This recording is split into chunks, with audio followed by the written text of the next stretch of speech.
Yo les amis, aujourd'hui on se retrouve pour une nouvelle vidéo. Je vais vous faire visiter avec moi les mines d'argent pendant mes vacances. Voilà, je vous laisse la suite après. On se retrouve dans le musée avec les pierres et tout.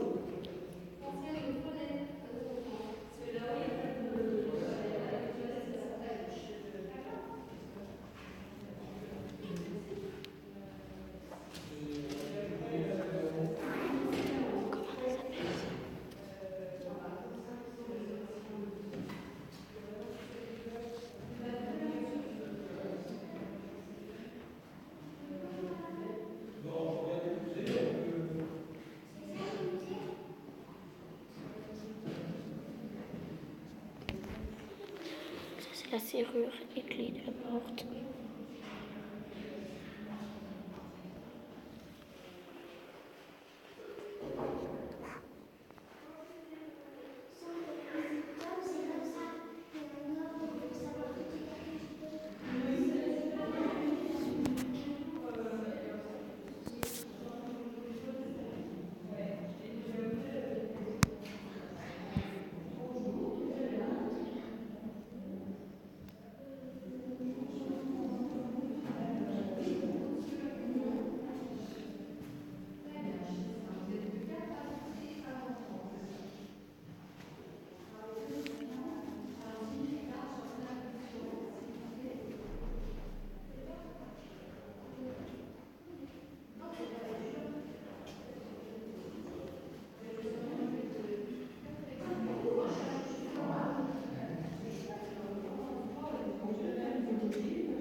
Eh ben c'est bien. Mais c'est pas étudiant, hein.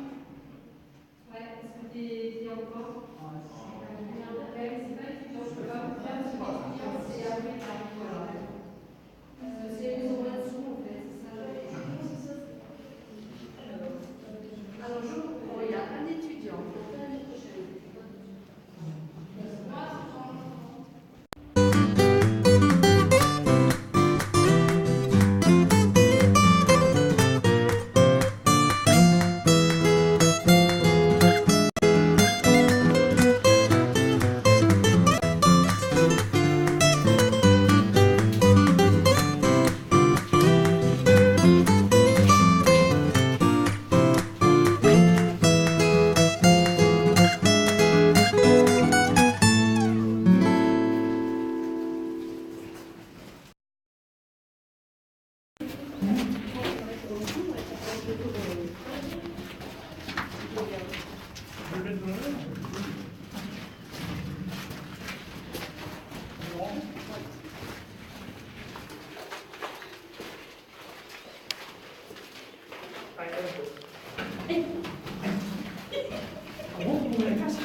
Vous avez la bonne réponse tous les deux.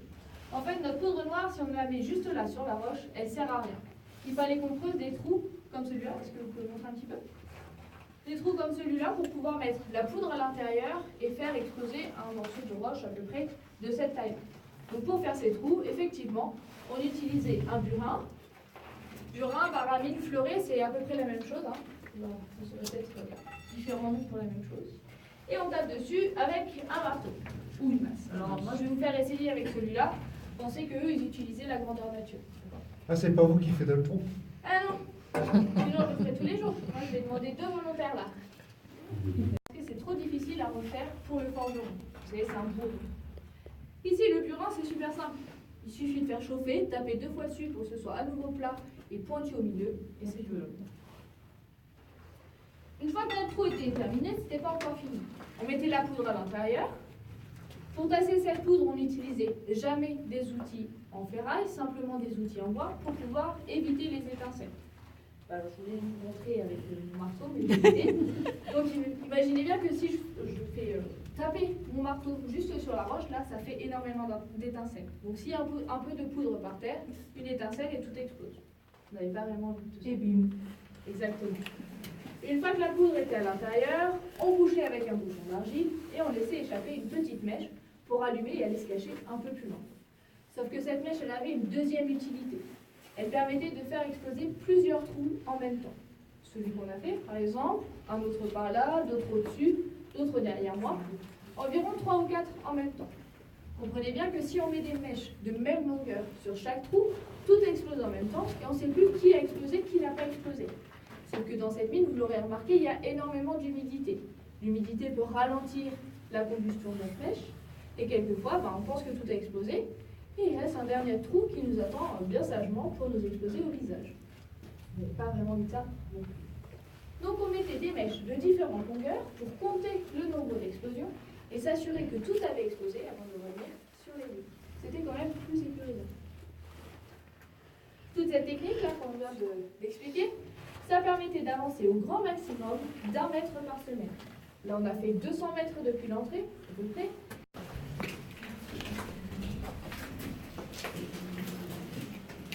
Maintenant si vous vous tournez, je vais vous montrer la toute première entrée de cette mine.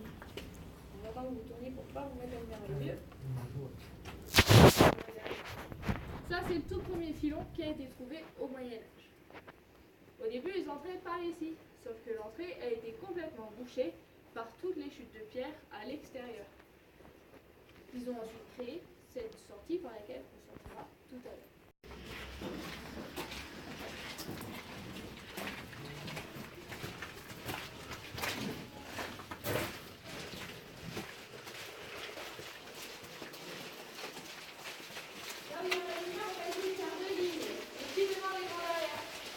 C'est un peu moins joli à regarder, c'est aussi du stalactite, aussi du calcaire. Ce qui est beau à regarder aussi sur ce plafond, c'est qu'il est en forme de voûte. Je disais la salle des voûtes. On en a une première ici, une autre au fond, et une troisième au-dessus de vos têtes pour les tout premiers de la file là-bas. Vous levez la tête, vous avez la troisième voûte au-dessus de vos têtes. Chaque voûte correspond à 1 an de travail au Moyen-Âge. Tout à l'heure, je vous disais qu'au 19e siècle, ils utilisaient l'explosif. Ici, ils utilisent le feu, donc une technique beaucoup plus lente. Tout à l'heure, ils avançaient d'1 mètre par semaine. Ici, ils avancent seulement de 10 cm par semaine. D'accord? Évidemment. Pour vous donner une idée, je suis au niveau des travaux du Moyen-Âge, vous êtes au niveau de l'extension qui a été faite au 19e siècle. Donc je pense qu'on peut vraiment remercier nos amis du 19e.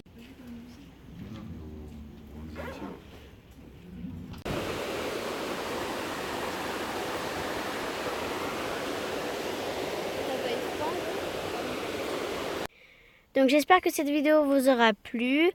En attendant la prochaine, je vous fais de gros bisous. Ciao ciao.